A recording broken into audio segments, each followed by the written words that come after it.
reason why we built FAPSCO in online professionals industry to also promote collaboration with each other and to help produce skilled online professionals, specialists, and of course, leaders. FAPSCO with a vision to become an organization that supports all Filipino online professionals to be successful in their online careers and businesses, regardless of their affiliations. I joined FAPSCO because as an online professional who's working at the comfort of my home, I needed other individual can share with me on this freelancing journey. The reason why we have built the Filipino Online Professional Service Cooperative is to help the ICT graduates, aspirant freelancers, and this is also to help them develop, explore, and acquire new skills when it comes to online professional industry. Ang paglambo o kalampusan sa usa ka organisasyon nagadepende sa kalidad sa mga miyembro o mga lideres niini. Ang FAPSCO dili lang adunay maanindot kayo nga advokasya o misyon na matabangan kitang tanang mga online professionals na magkahiusa, mulambo o mutubo kita sa atong pagpanarbaho o pagnegosyo online. FAPSCO for me is a digital opportunity for me to develop and share my skills. I joined FAPSCO as one of the founding members because I knew FAPSCO is going to be backed by other veteran online professionals and freelancers, thereby having experienced, solid, and passionate founding members that we have today. I joined FAPSCO because the vision of the co-op aligns with my personal vision to provide much-needed support to online professionals nationwide. I joined FAPSCO because the people that I've met have the same values, mission, and vision as mine. And that is to provide assistance, free training, and coaching to those who wants to jumpstart their career as a freelancer. I joined the FAPSCO community because it promotes collaboration instead of competition. I joined FAPSCO because this is a group with a helping hand. I wanted to be part of an organization that would be a pioneer group of individuals who will be working to promote online freelance.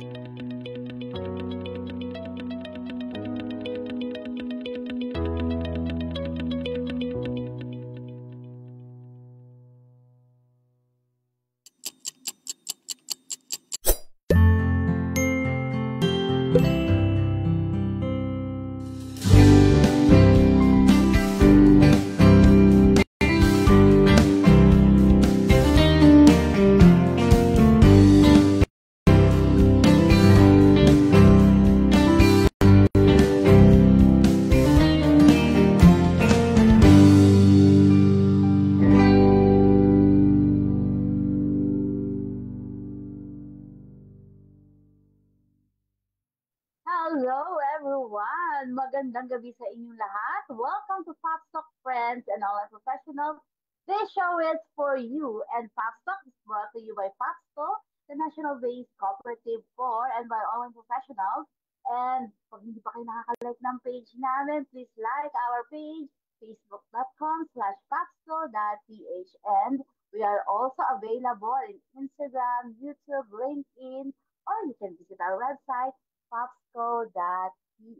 So magandang gabi uli sa inyong lahat, and we would like to thank our partners, FAPSCO Media, na nandito palagi sa likuran ng aming show, and FAPSCO SM team and membership committee, and also yung mga FAPSCO members na walang sawa. Every Wednesday nandyan na palaging sumusubaybay sa aming programa. O, di ba? Palalim na naman! And also to our Filipino online professionals industry. So maganda. Yung host natin, maganda, magaling. Pero bago that, bago ko i-introduce yung host natin, gusto ko munang, syempre, makatalamita. O, di ba? Tagalog. Ano yun? Ano yun? Makapatayang ng konti, makachikahan ang aking mga co-host. So, kumusta ka naman, Rochelle? How are you? Eto, hindi natuloy sa Cavite kasi bumabaha sa daan kanina. Kaya mag-isa si Jane. Si Jane at si Dennis lang pala ang nagraos ng graduation ng Ideas Batch 2. Pero at least successful pa rin kahit maulan, di ba? We're so happy for Jane for completing the batch 2 of the Ideas project. Yan, si Burns kasi siya ang malayo sa atin. Hindi ko alam how's the weather in Oh, Cotabato. how's the weather there, Bernard? Yan. Burns. Nagre-report yun. Dito sa South Cots, ayun, super lamig. Naramdaman naman namin ng LPA. Actually, last week kami yung nasa LPA. Masyadong maulan last week dito every afternoon. Ngayon, mahangin. And we know na andyan sa zone ngayon ng LPA. But I still thank God kasi nga may kuryente tayo, may internet. We can still go with our online works. Yeah. That's good. Tayo naman, kahit may bagyo, basta may internet, may kuryente, we're okay. Dahil hindi naman tayo madalas lumabas ng bahay, di ba? So, yun yung maganda. So, ako naman kanina, lumabas ako ng bahay kasi nga binibenta ko yung Ideas Project so pumunta ako sa kabilang bayan. So, maulan. Tapos, okay naman, hindi pa naman baha dito sa Quezon, pero dadaan kasi kami sa ilog. Tapos, yung ilog, makikita mo talagang hindi lang brackish, talagang ano na yung water. Tapos mayroong mga lumulutang na mga maliliit na mga sanga ng puno kasi nga nanggagaling sa bundok yung tubig. So, meron namang indication sa amin kung anong level. Merong 1 to 7. So, kanina Malayo naman, malayo pa. Nasa parang 4 pa yata. Hindi ko masyado nakita kasi sa kabilang side. Pero at least, di ba, hindi pa ganun kalalim. At di ba, sa lahat ng pagkakataon, makikita mo talaga yung mga Pilipino na kung ano mang panahon, they see to it na mayroon silang yung natitake nila opportunity. Ano mo nakita ko doon? Mayroong mga nangingisda sa gilid.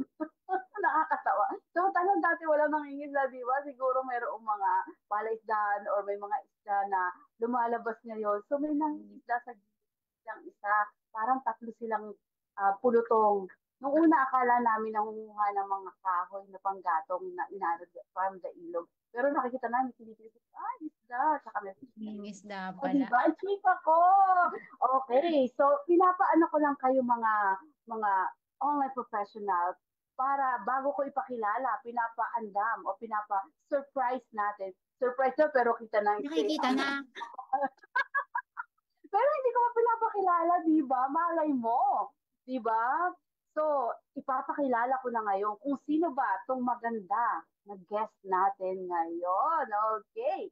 Go, She go, is a go. passionate copywriter, content writer, and marketing consultant dedicated to helping e-commerce businesses thrive. With a unique blend of human creativity and AI precision, she crafted stories that not only engage but also convert. Natalie's journey began 10 years ago when she started writing for one brand, which left her feeling exhausted. Today, with the help of AI, she can write for multiple brands in just 4 hours without feeling tired. Shows nawala kaya ata. Si Shoren bang nawala? O tayo? Parang siya po. Ayan ang sinasabi ko. Kaya siya hindi na-intro ko. Kasi hindi natapos. So, dahil hindi natapos, nuts. Ayan, ulit. Take 2 shirts from the top. Take two. Wala kami narinig. Emote ka pa naman. Cats, nag-ahay. Ulit, from the top. Okay, sige na nga. Sorry mga guys, kasi ganyan talaga pag nawawala ng, syempre may ulan ngayon. Yung ulan kasi, yung internet kasi parang ulan yan. Pabugso-bugso. Okay, eto na ulit. Round 2. So, ang ating guest ngayon is a passionate copywriter, content writer, and marketing consultant dedicated to helping e-commerce businesses thrive. With a unique blend of human creativity and AI precision, she crafted stories that not only engage but also convert.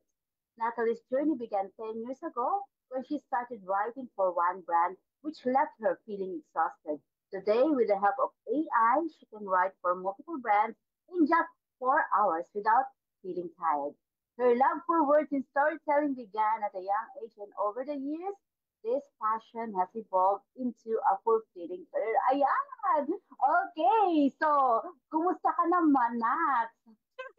Kumusta ang weather Hi dyan? everyone! Hey everyone! Kamusta po? Thanks for having me. Yes, Welcome, magkwento ka welcome naman sa ng Fabs konti Thank regarding you, your thank you. life bukod sa aming nasabi dito. How's your freelancing journey? Oh, I started working nung 16 years old. And then, yeah, 16. At that time, nag-apply kasi ako sa mga Jollibee. Pwede bang sabi ng brand? Pwede Pwede. naman. Sana Paano sponsor magkaroon na ng tayo sa sunod. sponsor? Sige, magsabi Oo, ka. sige. Jollibee, baka Go, naman go, eh. go. So, nag-apply ako sa mga fast food, Jollibee, McDonald's, ganyan, Chowking. And then, siguro mga 15 apply ako, ganun.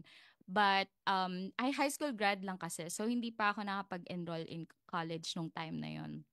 Tapos, sabi ko, bakit hindi ako natatanggap yung last application ko sa Chowking to eh, Chowking Monumento branch. Talagang ano no, na-remember. Tapos Okay. tinanong ko parang, sir, what's wrong ba sa akin? Tapos sabi niya parang hindi naman, ano lang, parang ang preference lang namin talaga is 2 years, naka 2 years ka na college. So, nung time na yon nawala na ako ng pag-asa, hindi ko alam kung saan ako mag-a-apply. So, luckily, mayroon kaming kapitbahay na nag-help sa akin na makapasok sa call center. So, doon siya nag-start talaga. Nag-call center ako for 1 year and then a customer called. Tapos sabi niya, freelancer daw siya. Um, actually, hindi freelancer, remote worker. And nung time na yun, syempre, I was 16. Wala naman ako masyadong exposure sa mga culture nung time na yun pa eh. Parang wala nga kaming cable, ganyan, radyo lang yung meron kami sa bahay. Hindi pa wala pa kaming TV na parang international channel. So, sabi ko, ano ba yun? Tapos parang sinabi niya na nag-work daw siya kahit nasa ang ibang-ibang bansa siya, like Mexico, Argentina, mga ganyan. So, pagka-uwi ko sa bahay, syempre nagpunta ako sa computer shop kasi wala kaming internet, wala rin akong computer. So, pumunta ako sa computer shop, nag-rent ako ng 1 hour, tapos ni-research ko ano ba yung remote worker, ano ba yung mga ganitong jobs. And yun, nakita ko agad yung mga results sa Google na pwede ka palang bayaran or pwede ka i-hire ng mga American employers kahit na nasa Pilipinas ka. So from there, pinlan ko na yung gagawin ko. Naalala ko pa nga nun, Ate Charlene, nililist kasi 1 hour, 30 pesos. So parang, ang mahal na nun for me. And nung time na yun, parang mahal pa yung Anong rent 19 sa ba computer yun? shop. Ha? Anong 19? Hindi, actually 2009, ganun. Mga Ganun pala. 2009. So parang, Okay. Ano ba? Edad ba ang bibilangin natin dito? Ano? Sige, back to you. so, parang nilalagay ko pa 15 minutes, ganito gagawin ko. Ito yung website na isa-search ko. 15 minutes, magsusulat ako ng sample ko. Parang ganun. Ang nakita kong opportunity at that time is blog writing. Kasi nung time na yun, boom na boom yung blogging industry. So, gumawa ako nung sarili kong blog para lang meron WordPress? akong sample. Actually, blogspot.com yung Blogspot, dalawa sila na nasikat eh. Oo, yun. Tapos, after no, naghanap na ako ng client. Yung first client ko, nahanap ko lang siya sa Reddit, sa comment section. Teka lang. 17 ka niyan? 17 na ako neto, yes. Toroy. Okay. Go. Yes. Tapos, akala ko scam siya. Kasi wala naman akong kilala na nagpi-freelance. So, hindi ko sure kung babayaran ako. Ginawa ko na lang siya. Parang, sige, gawin na natin. Parang ganun. Eh, syempre, magbabayad ako ng rent sa computer shop, eh, 'di ba? So, parang, iniisip ko, pagka in-scam ako, sayang yung 100 kasi parang 100 pesos yung aabutin. Tapos kinausap ko pa yung nagbabantay doon na pwede ba pagka 5 oras, ganitong price na lang yung ibigay mo Tumawad. sa akin. O, tumawad, ganun. And then, ayun, nagulat ako na binayaran niya ako. Ipinila ko pa yun sa remittance center. Kasi wala pang mga transfer, mga Wala ganun pang nung time. Payoneer. May Wala PayPal pa. pero hindi masyadong sikat. Di pa. At saka di rin ako aware kung paano siya. So, doon siya nag-start talaga. Tapos, after nun, inipon ko na lahat ng sahod ko na dami ko pang tininda para lang makabili ako ng laptop. Very first laptop. Nagtinda ako ng tinapa, beauty products. Tapos, kapag magluluto ako kunyari magluto ako ng ulam, tapos sumobra siya, ipaplastic ko yung iba. Kunyari 3, tapos bibenta ko sa office. Kasi hindi kasya eh. Kasi ako lang, Entrepreneur. oo, Oo. ako lang kasi yung nagpo-provide. So, kailangan ko talaga ng extra money para makabili ako ng laptop. And nung time na yon, hindi kasya yung sweldo ko to save for that. So, kailangan kong rumakit sa ibang paraan. At nung time na yon, hindi rin ako makahanap na mas maraming client pa. Like, hindi pa regular yung kita ko kasi sa computer shop lang ako nag-work. So, mas okay sana kung meron akong sariling computer. Ayun, tapos nakabili naman ako ng sarili kong computer, thank God. And yun, doon na nag-start yung freelance journey ko. Nagkikwenta ako, nagmamath ako. So, are you 28 right now? 29? 32. So, mga pa 15 years na. Pa 15 32 years na, ka na sa yes. freelancing Mas industry. nauna siyang nag-freelance kaysa sa atin. Ikaw pala ang ano namin. Oo, kasi ako Mas 11 pa lang. Oo, magkasabay kami actually ni Rochelle na mag-freelance din. And we started also in vlogging. Doon kami nagkakilala. Yan! Mga Yes. vlogger-vlogger lang kami dati. Di ba grabe yung vlogging industry before? Ayun, hinahire lang nila ako as ghostwriter. Nung nakabili na ako ng laptop, ayan na, meron na nagpapagawa ng essay. Tapos nakita ko yung website na yung Quora. Doon may mga nagtatanong doon. So doon ako may mga client din ako doon nahanap. So hindi ko pa alam yung mga platform, saka parang masyado pa akong inosente sa paano mag-set up ng account, like konti lang yung makikita mo online. At saka walang training noon. KKB noon. Oo, wala talaga. Wala rin akong kilala kahit sa office, parang pagka kinukwento ko na, uy, totoo na bayaran ako ganito, pinadala sa ganyan, di sila naniniwala. Na parang totoo ba? And ako din, syempre, nung lahat ng tao sa paligid ko, hindi naniniwala na pwedeng kumita ng ganun. So, hindi ako makapag-resign. So, it took me 4 years bago ko nakapag-resign sa corporate. So, sinabay ko yon, freelance at saka corporate. Wait lang ha, ang dami mong fans. Ang daming fans ni Nats. Sabi ni Marie Lopez, hello po. Mads De Leon, hi Coach Nats. Pauline Claverio, shout out sa aming Coach Nats Mago. Yes, sabi ni Monet, ganda mo Coach, totoo. Montalvo Lois, hi Coach Nats. And then GGG, Power Coach Nats. And then kay Nico, Coach namin yan. O, di ba? Yes. Grabe. Thank you, guys. Di ba kami rin na-amaze sa kwento ni Nats? Hindi ko alam kasi na ganun siya kabata na nag-start.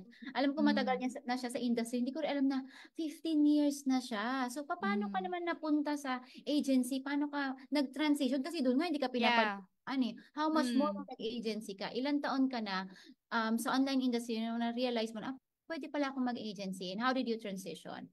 Okay. So it took me 4 years until nag-decide ako na, hindi, eto na talaga yung future. Sabi ko noon. So that was around 2014. Tapos, nag-resign na ako. So sabi ko parang, bibigay ko na lahat for this career. Kasi nahirapan na rin ako parang 8 hours ako sa work. So mga 10 hours plus yung travel time. Tapos, so mag-work ako 7 a.m. to 4 p.m. sa office. Tapos mag-work ako 1 a.m. to 4 a.m. sa bahay. So wala na halos pahinga. So hindi ko na talaga siya kinaya. So nag-decide na akong mag-transition. So sabi ko na sa sarili ko, magre-resign ba ako o hindi? Ang naka-help talaga sa akin noon during the transition was, alam ko naman na babalikan ako eh. Like yung corporate, pwede ko yung balikan anytime. So yun na lang yung nasabi ko sa sarili ko. Pwede kong balikan, pero pagka binigyan ko ng energy at focus tong career na to, alam ko na may future. Kasi natatapatan niya na yung sweldo ko eh. Nung time na yun. So sabi ko, part-time lang ako dito. What if i-full-time ko? So nag-transition na ako. Nung time na yun, nasa e-commerce na ako. So customer service naman. Kasi syempre may internet na. Hindi na nagko-computer Bahay ka na. shop. Oo, so pwede na ako mag-phone, like phone support and email support. Yun yung ginagawa ko nung time na yun. And then, dumating na yung opportunities na nakilala ko na yung mga job platforms. Tapos doon ko na nag-join na rin ako ng mga Facebook groups noon kasi doon na naglalabasan yung mga communities nung time na yon, yung Odes, Meron na ganyan, yun. Elance communities. Meron na. So, medyo nasa Facebook na yung mga tao lahat na nag-transition na from Friendster. May Ivan na rin noon, Filipino Virtual Assistance Network, remember that? Oo. Meron ng mga Facebook community. So, ayun, doon ako nagse-search ng ano bang, kunyari may nag-post na ang laki ng hourly rate niya. Nire-research ko kung ano bang trabaho na yun. Parang gano'n. Parang, kasi from customer service transition sa virtual assistants, parang ano ba yung virtual assistant? Parang gano'n. Ano yung mga kailangan kong aralin? Parang sinusulat ko lahat yun, tapos ginugol ko na kailangan maka-progress ako from customer service to virtual assistant. Parang gano'n. So, um, yung sa agency, ang ginawa ko noon is naghanap ako nung na-realize ko na ay may mga agencies pala. Tinry ko mag-apply sa mga agencies. Hindi ako natatanggap kasi naalala ko noon parang 2 Mbps, parang ganun. DSL pa, wala pang fiber. Hindi Kasi mataas yung pumapasa. requirement nila. Oo. Hindi pumapasa yung speed ng ng internet ko. So, sabi ko, kailangan ko maghanap ng iba pang parang way para makapag maka, ma, para matutunan ko pa yung mga skills. And then si Ate Jane Maghanoy, siya yung pinagtatanungan ko nung time na yon sa isang community. So we met sa isang Facebook community and then nagtatanong lang ako about paano po ilagay yung bank account sa Odesk. Parang paano po yung Ano yung mga ganyan? newbie questions? Oo, yung mga newbie questions. Paano po yung or meron pa nga ako noon, naalala ko, bago pa lang ako sa PayPal, tapos na-hold yung ko ng 21 days. 21 days. Sabi ko, paano po yun? Paano po yung pera ko? Ganyan. Yung parang maghahanap ka ng help kasi di mo wala kang kilala na direct network na nagpe-freelance. So, mag-seek ka talaga ng help. So, doon ko nahanap yung comfort sa mga Facebook groups. And then, si Miss Jane, ewan ko kung ano nakita niya sa akin, pero ginawa niya akong staffing manager sa agency niya nung time na yun. So, ako yung naghahanap ng client for her. Ayun, so doon ko nalaman na, ganito pala mag-agency. Ito pala yung mga process, ganyan-ganyan. So doon ko natutunan kung na pwede pala ako mag-agency. So yun, nag-start ako mag-agency mga 2015 along with other partners, pero hindi siya nag-succeed. Actually, parang BPO setup na siya. So we did mga multiple locations, pero hindi siya nag-take off talaga. So sabi ko noon, ay, sige na nga, give up na lang muna ako sa agency. So bumalik ako, nag-focus ako sa career ko. Sabi ko, siguro, kasi 22 pa lang. So sabi ko, siguro kailangan ko pa ng mas madaming skills. Siguro kailangan maging kasing level ako ni Miss Jane para talagang, alam mo yun, matutunan ko kung paano mag-run ng business. And then I went back to school. Yes. Oh, ang galing. Yes. So, Burns bumalik ako sa As in kayo ni school, as Nats. in college. As in college ka nag-back? College. Oh! Yes. So, Ang galing. tinapos mo yung iyong college. Yes. So, Anong degree na nakuha mo? management po. Business management. Diba? Gusto ko talagang mag-business. Oo. Nakakatuwa kasi talagang nagsusumikap ka, tinitingnan mo lahat ng mga possible na Mm. mga pwede mong gawin. So, si, Mhm. si Burns parang may gusto siyang sabihin. Oo nga, eh. Sabihin ko nga kasi kaedad niya lalo eh. Mukhang may gusto siyang itanong sa'yo, hindi lang Oh, makasingit Burns. ang daldal namin. I'm just, kasi I'm connected with the youth, and while you're studying, yun nga, pursuing your dream to be knowledge sa business, paano mo na manage mo as a student? I'm sure maraming nakatingin ngayon and very helpful sa kanila. Paano mag-manage at the same time mag-freelance and pursuing your education. Kasi marami na, ano, pwede freelance? Marami nagtatanong sa akin. So Oh, I hope yeah. na they could answer this. Yung questions na ganun. So, mahirap i-manage yung time. So, madami akong school na gustong pasukan nun, yung mga dream school ko. Kaya lang, walang option na pwede na during weekends lang. So, naghanap ako ng school na pwede din sa bahay. So, work sa ano din, parang walang face-to-face. So, Open university type? Open university type, yes. So, nung time na yon hindi pa masyadong boom eh. Parang after pandemic lang masyado nag-boom yung mga ganong school. Pero nung meron na palang college, yung CAP College, doon ako nakatapos. So, sila pala, they've been doing this for over 60 years. So, madami na, yeah, actually, school for the deaf siya eh. Meron silang school for the deaf and then meron din silang for mga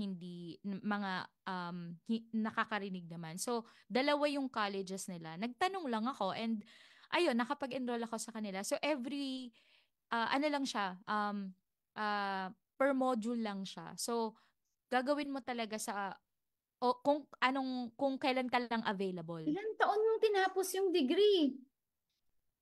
So, siguro umabot lang ako ng mga 3 years. Surprisingly, mabilis. Akala ko mas matagal. Yes, mabilis lang nung time na yon. Pero hindi siya yung first school ko eh. Nag-PUP pa ako. So nag-PUP ako. Actually, nag-Fatima, nag-PUP and then nag-GAP. So medyo maraming school kasi nga parang hindi ko na kaya. Quit tapos balik na naman. Kasi gusto ko talaga makatapos. When it comes to managing my time, nung time kasi na nag-aaral ako, Miss Burns, ano yun, nag-homeschool din ako ng kids. Yes. Ang So, I hirap was kasi magsabay-sabay homeschooling. Yeah, I was homeschooling. Tapos, nag-school din ako. And then, nag-work din ako. So, ang ginawa ko... Superhuman. Yes, superhuman talaga. Kasi gusto ko yung foundation. Ako talaga magtuturo sa kanila. So, ayun, sa pagmamanage ng time, for me, yung nag-work talaga sa akin is scheduling everything. Even yung mga personal stuff like errands or parang kailangan ko mag-grocery, kailangan ko maglabag, lahat yan naka-Google Calendar. Yun talaga yung nag-work sa akin. And syempre, parang kailangan mo din mag-rest. Kasi kapag wala kang rest, kapag may gagawin ka, hindi mo rin siya magagawa ng maayos. So, naalala ko noon mag-homeschool kami. So, meron kaming circle time, like yung kakanta ng pambansang awit, ganyan. Like sa umpisa. After nun, independent work na sila. So, pagka-independent work na sila, saka lang ako magbabasa ng modules ko sa school. Sasabayan mo So, silang sabay-sabay, yes. Na-imagine ko na nag-homeschool pa ako. Si Tin nagre-react dito. Grabe. Homeschooling plus studying plus working. Kasi si Tin, nag-homeschool din siya ng 2 anak niya. Tapos diba syempre, nag-freelancing siya. So alam niya yung hirap. Mahirap. Sobra. Sobrang bilib ako sa'yo. Nasi ko alam pa paano mo kinaya. Buti hanggang ngayon nandiyan ka pa rin. So, nakatuwa. Totoo. Oo, nakakatuwa, no? Parang feeling ko ang tamad-tamad ko. Parang nahiya tayo. Na-prioritize mo naman yung sleep mo, di ba? Yung sleeping hours. Naka-block din yun sa calendar. Yes, naka-block din siya sa calendar ko. So, yun yung natutunan ko na kapag ka may gagawin ka, dapat intentional ka. Kunyari, yung schedule mo for this hour is to work for this client. Yun lang dapat yung iisipin mo. Kapag ka may nangungulit sa'yo na bata, kargahin mo na lang. Tapos, naalala ko noon, naka-baby wear ako. Baby wearing habang nagluluto, baby wearing habang nagtuturo ng ng anak, baby wearing, habang lahat, like, naka, naka, na, ano to, karga-karga ko lagi yung baby habang parang while doing everything. So, mahirap siya, pero sabi ko nun, alam ko na worth it yung lahat ng struggle na yun. Oh my God, naiyak ako. Totoo. Yes. Worth it. Burns, baka may follow-up ka. Nakikita ko sa mata mo, Burns. Ano lang si Tin dito, nakaka-relate din siya sa'yo na super agree daw sa pagiging intentional. And I guess that's one really, ano yung nagmo-motivate sa'yo to really pursue this being an online professional, especially in e-commerce industry? Ano yung nag-motivate sa'yo na this path is really for you? And this path is, I'm really okay with this one. Okay. Makalaya sa sa kahirapan. Yun talaga. Yun Totoo talaga. naman. Yan Yun ang talaga yung motivation ng motivation karamihan. ko. Ayoko na maghirap ulit. Yun talaga. Tin, i-course through kita dun sa topic natin, Yeah. which is crafting engaging stories to Mhm. maximize your impact. Yung pagiging writer mo, I'm sure nagsimula siya sa passion mo in writing, 'di ba? Now, how are you able to transform that into maximizing your impact to the freelancing industry? Kasi nakikita ko ngayon, nagko-coach ka, nagtuturo ka, and ang dami mong followers, which is nakakatuwa. 'Di ba? Para sa ganyang edad, technically kasi kami medyo matanda na kami, so 'di ba? Pero ikaw, you're so young and you have so much future ahead of you. Paano mo tinransition yung pagkikwento mo to create an impact in the freelancing industry? Okay. Actually, yung story selling na strategy, I've been doing that for a long, long time. But only when I met Isa Coronado na na-realize ko na that's kind of my superpower. Kasi I'm doing multiple things. Now that the kids are all in school, traditional school na sila, I have so much time in my hands na parang na-realize ko, ganito pala feeling ng ng medyo marami kang time. Ngayon ko na na-experience siya. So, Aiza helped me figure that out. So, dun ko siya yun yung first time na parang I've been advertising myself with that strategy. Kasi it works for myself as a coach. I have a lot of stories to tell. And whenever I go sa mga one-on-one mentorship namin, or when I talk to my mentees while teaching them, sinasabi nila na yung stories ko talaga yung nagpapa-boost sa kanila, nagpapa-motivate sa kanila na, kung kaya niya, kaya ko din. So, yeah. So, as a coach, also help me as a business as a business owner. Kasi parang as a business owner for my agency, it's hard to start a business, 'di ba? Without money, power, connections, it's hard. So, how can I win those clients, and how will I make them realize na they can hire world-class talent here in the Philippines? Because that's my mission in life, to connect Filipino talents to the world. And what we're doing isn't easy. So, I use stories to win them on my content, on my discovery calls. I tell them parang what I've done, a story about um the result na binigay ko sa dating client namin. I tell stories. And whenever I do that, talagang nakaka-capture ko yung attention nila. I also do that uh, for uh, for my influence. Kasi right now, I wanted to put myself out there. I haven't been doing that for, like, I started a long time ago, but I haven't been super loud. For one, I'm busy raising the kids. So ngayon lang talaga ako I'm posting publicly. I'm sure yung mga nakakilala sa akin, hindi sanay ng ganun ako. I'm putting myself out there because, 'di ba, Ate Rosh, we have that conversation na there's really so much more. Like, the things that we want for the industry, it's so much bigger than our own careers. So, Yes. I use stories also to do that, to maximize my impact and influence. And hopefully, magandang influence, syempre, yung gusto natin. So yun din I'm yung sure of that. yun din yung gusto ko na ipakita sa kanila, the reality of freelancing, na if you do things right and if you persevere, you'll get what you want. The money, yung mga financial change and freedom, it's just a bonus. But the time mo with your family is priceless. Yan talaga. So, Natuwa ako sa iyo, Nats, kasi you are able to attract people with the same values, with the same vision as you are. Kumbaga, sabi mo kasi nagsimula ka, wala kang friends, wala kang kilala, but look at you now, 'di ba? You're being followed.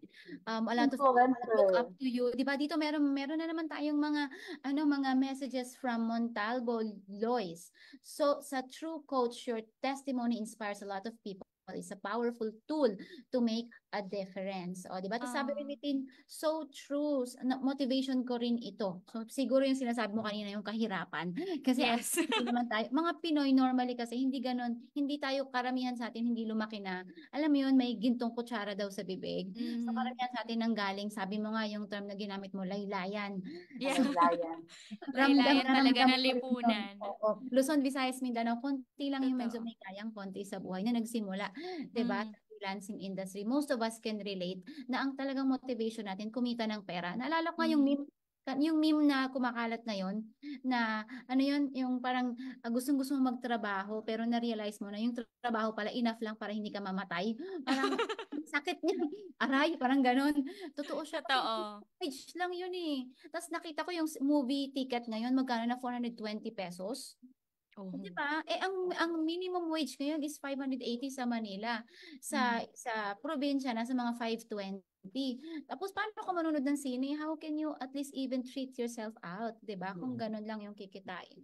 So there's really a struggle. And good thing about us, kahit nasa bahay tayo, hindi na tayo kailangang, di ba, mga ibang bansa, kumikita tayo ng medyo mas mataas naman sa karamihan. Totoo. At saka Ako na sabi naman ko yung nga, parang may nagtanong sa akin before na bakit ka ba nagko-coach pa? Parang okay ka naman, 'di ba? Parang why are you even doing that? Ako kasi parang yung nakuha ko sa freelancing, sobrang I don't think it's even possible if hindi ako naging freelancer. Totoo. Na parang breadwinner ka, you have to support your family, but you also have big dreams. Gusto mo makatapos ng pag-aaral. Yun yung unang phase ko in life, 'di ba? Paano ko magagawa yun? I have to have two jobs. One for supporting my family, one is to support myself. Sobrang hirap makalaya sa poverty. And I know that for sure. I'm the first in the family to graduate college. Naiyak ako. Congratulations. And konti lang yung mga taong katulad mo na lumalaban, 'di ba? We honor you for that. Talagang nandun sa'yo yung willingness talaga na parang gawin ang lahat para mawala yung iangat ang iyong buhay. From laylayan, nasaan ka na ngayon? From yung iyong life ngayon, from 1 to 10, nasaan na ngayon sa tingin mo yung life mo ngayon? If I would rate yung life ko ngayon, yung siguro from 0.5. Tapos ngayon,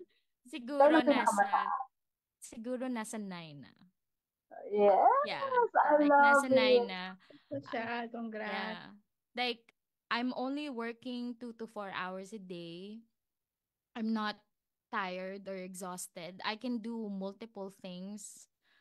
Yung creativity ko na channel ko sa ibang bagay. I'm able to help newbies na to get in this career. I can earn money, support my family.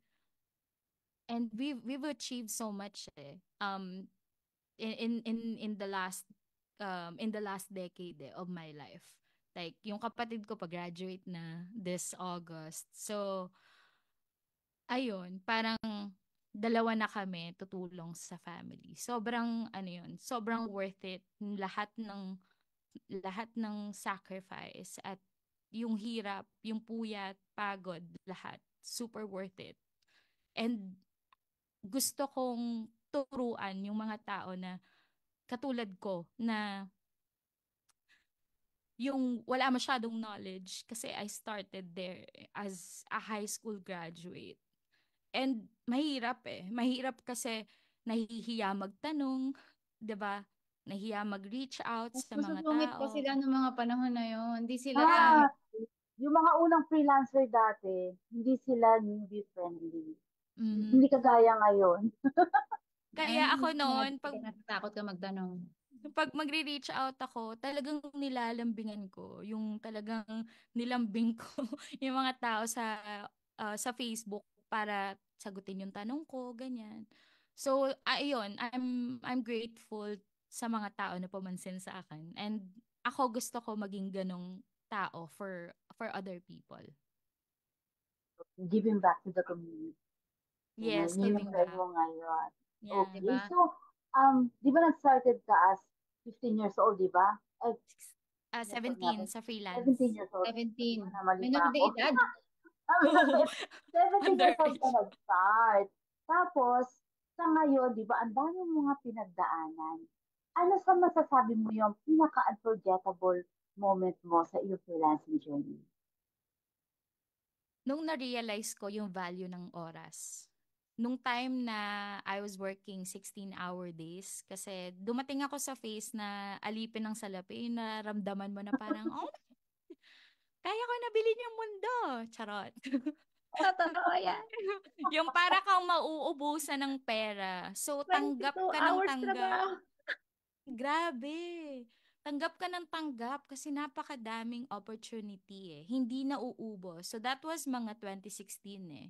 So grabe yung trabaho ko noon. Lagi, basta parang eager ka to earn so much money.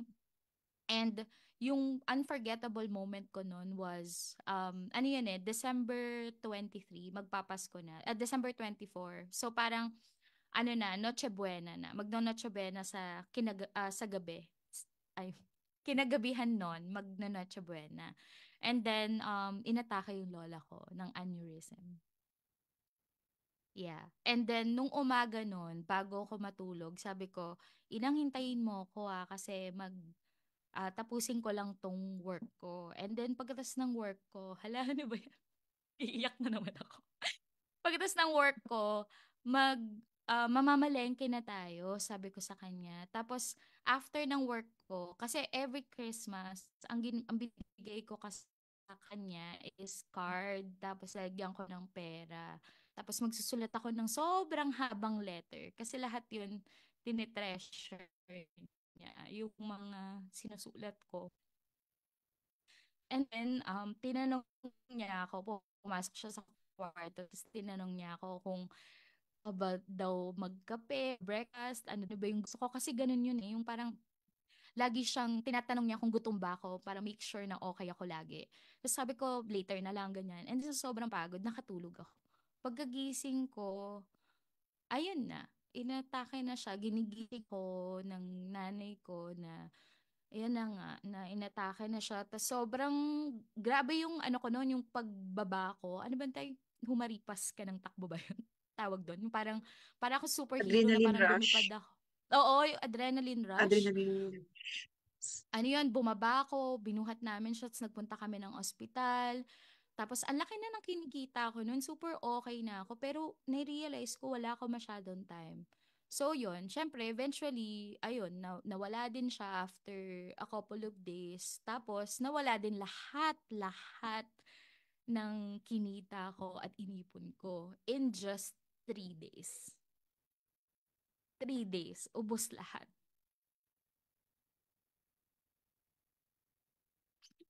Yun talaga yun. Malapit ibo lahat. And, Feeling ko kasi nakaka-relate kaming lahat. Ubos talaga. Tapos mo ay natutuwa ako sa iyo at saka ano ko yung ang tapang mo tapos matatag ka talaga. And I mean, hindi lahat ng tao ay kaya yung mga ginagawa mo sa buhay. So, virtual hug for you. Thank you. Oo. Na-realize ko noon na kahit pala magtrabaho ako ng 24 hours, mauubos pa rin. maubos pa rin. So, ang daming lesson noon na I have to work smarter, I have to duplicate myself. Kailangan ko na magnegosyo na kikita ko ng multiple without working, without logging in, parang ganun. Without spending as much time. And I have to be really, really smart with my finances. So, doon talaga ako nag-start mag-aral. Nag-aral ako paano mag-trade ng stocks, ano ba yung mga passive income opportunities. Doon na. And from there, I'm able to duplicate myself. Kaya ngayon, kahit na hindi ako mag-log in or maghanap ng client, I know I will be okay.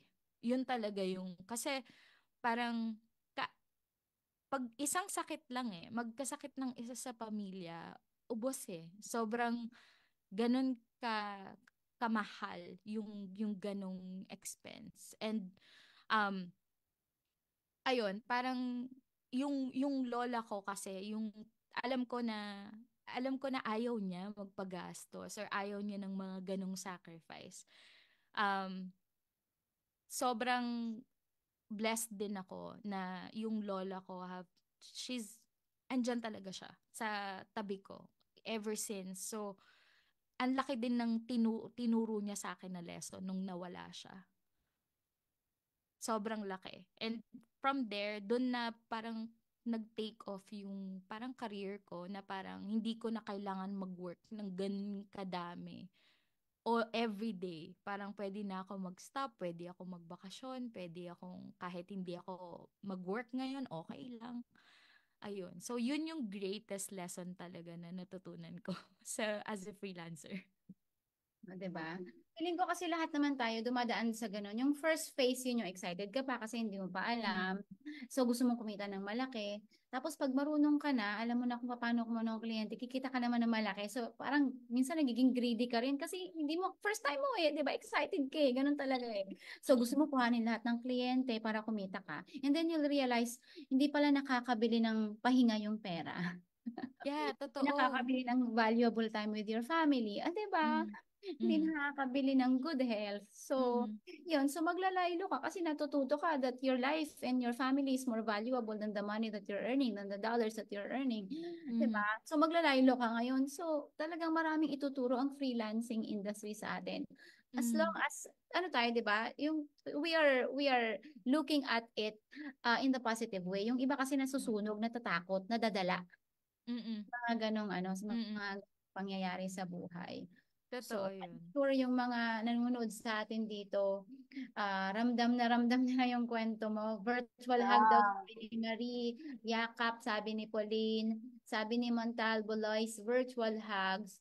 And sabi ni Pauline, you're paying it forward. And sabi ni Augustine, we are grateful for you. Ayan. Diba? Ang dami nagmamahal. Mga kapatid mo. At ang daming ng family. Salute for your big heart. Diba? You have inspired a lot of people, Nats. So, continue doing what you're doing. Teka lang, magpapatalastas lang ako para hindi naman tayo magdire-diretsong iyak. Go. Sa 26, merong event ang Get Hired. So, nasa Mega Mall sila. So, I'm inviting everyone. This is an initiative of FH Ma'am, CMK Bertulfo, and of course, Get Hired with our friend Odette. So, Odette, eto na. Hindi lang namin alam kung nasan yung information, yung address. Parang nawala ako. Pero, pakipuntahan nyo na lang sa Mega Mall, sa Mega Trade Hall para yung mga gusto maghanap ng trabaho. Meron po tayong job fair doon. Andun ang FAPSCO team. So, sana magkita-kita tayo sa 26 sa Get Hired, 10 a.m. hanggang gabi yan, hanggang bukas ang mall. And, syempre, on the 27th, wag naman kalimutan ang Miss Provinciana. Diba? At sunod, which is gusto ko sana mag-share ng screen kaya lang naka-disable. Pahingin naman ako ng access, please. Okay. Taming the Tech, ang DashCon 2024, which will be on the, kailan ba? August 1st. Ayan. And siguro i-share ko na lang yung link ng DashCon dito sa ating chat box. Ayan. Sa mga nag-chat sa ilalim, sa live natin para makita nyo yung DashCon, how you can buy the tickets. So last year kasi nag-DashCon na rin. So this is their second year. So hopefully we can see all of you there by August 1st. So ang dami nating events events, di ba? At tuloy ang iyakan. Ay, mali. Kwentuhan pala. Kwentuhan. So, alis na natin ito sa mga iyakan moments. Ngayon naman, ang tanongin naman natin, ano yung pinaka-proudest accomplishment mo so far? Proudest accomplishment ko.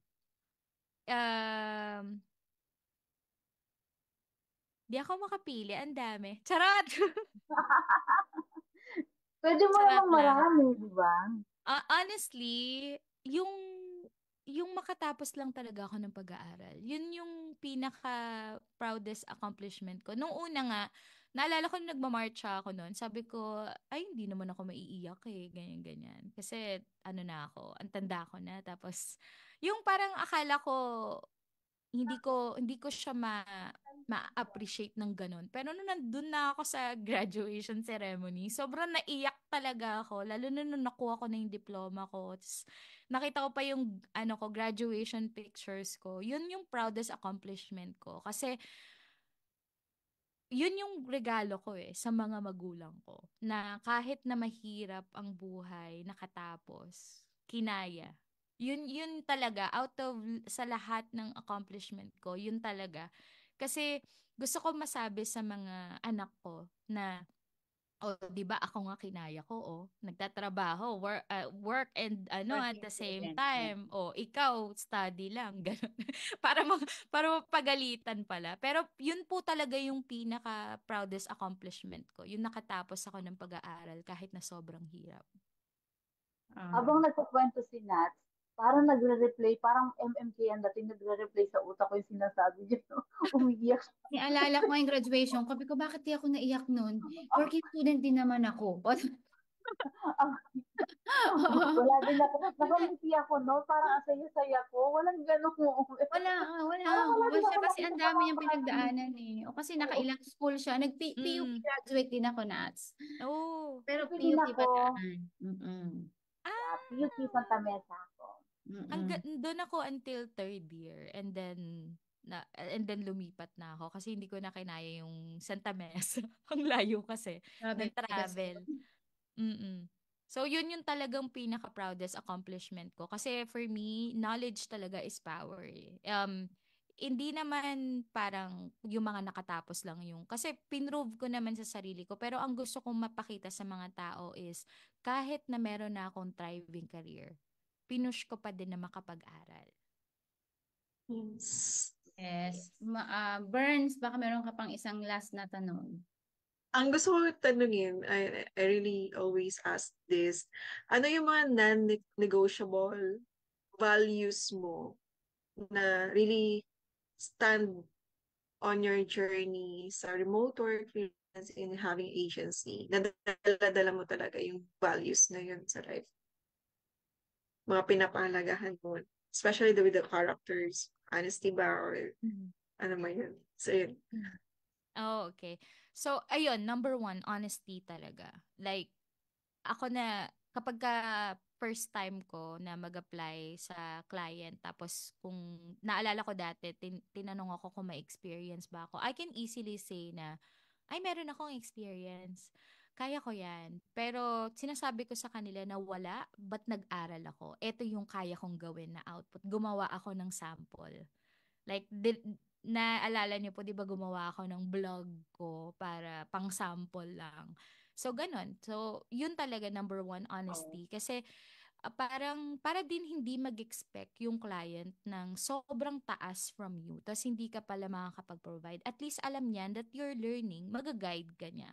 Yun talaga yung number one. And then, even if iba pa ako ng career. Like, for example, meron akong kinuha na task na first time kong gagawin. Sasabihin ko talaga kay client na wala akong experience, pero nag-aral ako at pinag-aralan ko yung skill na to. So, because of that, mas ma-appreciate ka kasi parang, kahit na first time niya lang ginawa, ang ganda ng output. Kasi nag-practice siya, kasi nag-aral siya. So, yun yung number one. Second, for me, is integrity. May mga panahon na like meron akong client na halos 1 taon siyang MIA pero sumisweldo kami. Tapos wala siya. Yes, 1 year. Wala siya. So ako lang yung naghawak ng VA niya ako, tapos ako din yung nagmamanage ng buong team niya. Meron siyang dalawa from the US and dalawa from other countries. So, ako yung nagmamanage ng business niya. Ako din yung nagpapasweldo sa sarili ko. I can easily just, transfer a little bit extra to my account, but I did not. Tapos when he came back, nagkasakit pala siya. And grateful siya at yung wife niya na the business is running, na parang hindi siya nawala, na naka-recover sila and naka-help din yung kinikita ng business sa expenses nila.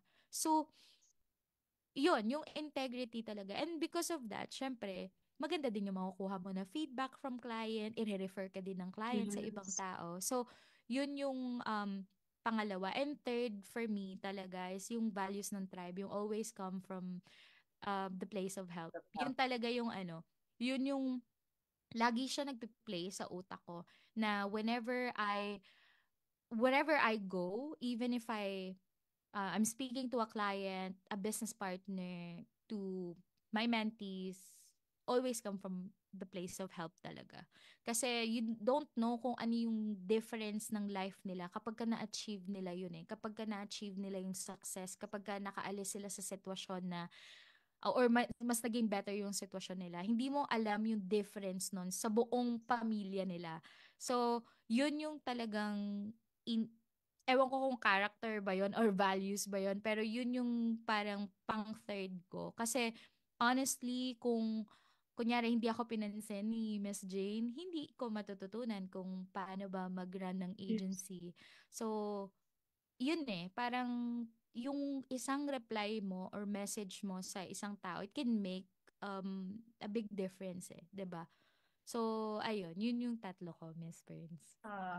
Thank you so Thank you. much. Ayoko pang tumigil, kaya lang 7:57 na. Mag-wrap up tayo. Burns, ano yung mga takeaway mo sa mga kwento at sa iyakan natin today? Yun nga. Nagpapa-speechless kasi ako, I'm really more into listening, and I as much as possible, alam mo yun, madami tayong But then, one thing is be more intentional in what we do.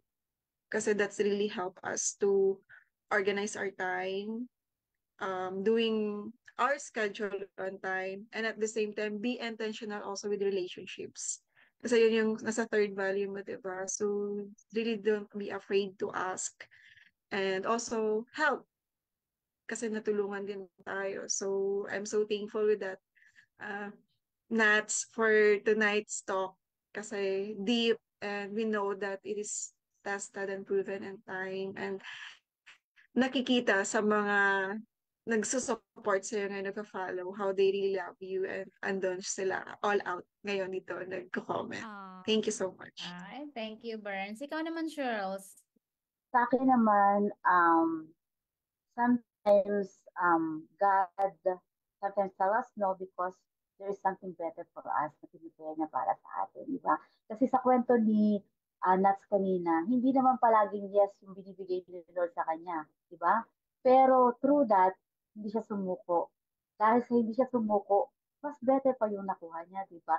Hindi siya magiging Nats mago kung nung unang-una pa lang, ibinigay na sa kanya lahat, sailing ng smoothly yung unang-unang pagpasok niya sa freelancing career. Hindi siya magkakaroon ng agency kung nung una pa lang naging okay na siya as freelancer na mag-isa lang.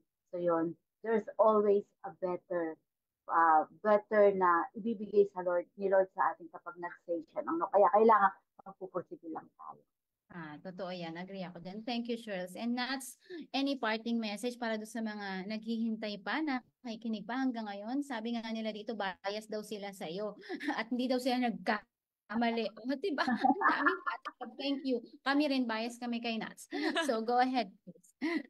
Ang message ko lang sa mga nanonood, kapag nahihirapan kayo, isipin nyo na lang, yung susunod nun, yun na yung breakthrough nyo. Kasi parang, lagi ko sinasabi sa kanila na when you get comfy, you have to keep moving. When you hit the ceiling, you have to pull through. You have to break that.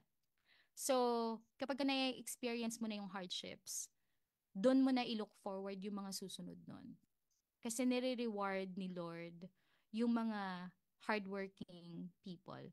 So, alam ko, it's incredibly hard to get into this industry right now, but it's impossible to not succeed because you have all the information. It's out there. It's in YouTube, TikTok, Facebook. There's a lot of communities. Now, kung kaya ko noon with very little information, very little knowledge in freelancing nung mga tao na yun before, what about ngayon? Na lahat nandiyan na. Take advantage of that kasi you wouldn't know kung saan ka dadalhin ng career mo. So, yun lang. Thank you so much, everyone. Hindi ko makita yung mga comments, but basahin ko later. Thank you. Ayan. So, thank you so much, Nats, for gracing tonight's show. Ako, magsasabi lang ako ng konti. Hindi ko na-realize yung struggle ni Nats kasi ngayon ko lang nalaman kasi hindi ko alam yung buong kwento, di ba? I was hearing good stories, pero yung ganito katindi, ganito kalalim, first time kong narinig. And for somebody that started so young, at menor de edad, 17 sa freelancing industry, it really says something about your character. And nakaka-inspire, lalo na maraming tao na naniniwala sa'yo. So keep on moving forward. Kasi hindi lang naman to sigurado ako ang unang pagkakadapa o pangalawang pagkakadapa. Tayong lahat mga freelancers, mga nasa online industry, sigurado ako, meron at merong mga times na talagang feeling mo, pagod ka na. Magpahinga ka lang, umiyak ka lang kung kailangan. Find a friend na masasabihan mo ng problema mo and then just keep moving forward. Kasi kung hindi ka babangon dito, saan ka pa pupunta? Makikipagbuno ka pa ba sa traffic? Babalik ka sa corporate world kung saan ka man nanggaling o naman trabaho ang ginagawa mo before. Dito you have the opportunity to stay with your family, earn dollars without leaving your home. O diba? Pwede ka pa nga magbakasyon habang nagtatrabaho. So may perk pa rin tayo doon. So for me, so far, this is the best industry ever. And hopefully, kung nahihirapan kayo ngayon, kung nahihirapan tayong lahat ngayon, kasi kahit ako, hindi rin naman ako palaging masaya, palaging masarap ang buhay, di ba? Nag-struggle din kami. Tuloy-tuloy lang natin and maghanap lang ng kausap. Ba? Makakahanap din tayo ng stronghold. And of course, syempre, mag-pray. Kasi yun lang naman din talaga magbibigay sa atin ng strength to keep on moving forward. So yun lang. Titigilan na natin ang drama for tonight's show. Pasensya na mala MMK kami. True. Sorry, iyakin talaga ako. Oh, no problem. No Of course, problem. na-inspire sa story mo, Nats. Sa aking mga co-hosts for tonight, Burns, thank you for showing up. And Thank Shirley, kahit na you. alam ko bagyo tayong lahat. Siyempre, CJ, ang ating tech team, ang ating mga kasama sa FAPSCO. Kung hindi pa kayo member, sumali na kayo sa amin. Just go to fapsco.ph at dito natin sama-samahing pagtulong-tulungan, 'di ba? Yung mga pinagagagawa nating struggle sa buhay. Meron pa nga kaming anong tawag doon, Biggest Loser Challenge na isang initiative ng aming co-member na si Richie. So sumali kayo. So nagwo-walk at home kami, nagwo-workout at naglo-low carb diet to keep ourselves healthy kahit nasa bahay. At syempre ang Miss Provinciana, August 1st, huwag niyong kakalimutan. August 7, wear something purple. Dashcon, August 1st, pabalik. Ngayong 26 naman, get hired. O, di ba, ang dami? Yes. Support natin ang Filipino freelancing industry. Alright, so thank you so much for watching and see you again next Wednesday. Nats, huwag ka muna nga alis. Mag-usap tayo sa backstage. Backstage. Thank Bye, you, everyone. Good Thank evening. you. Magpa.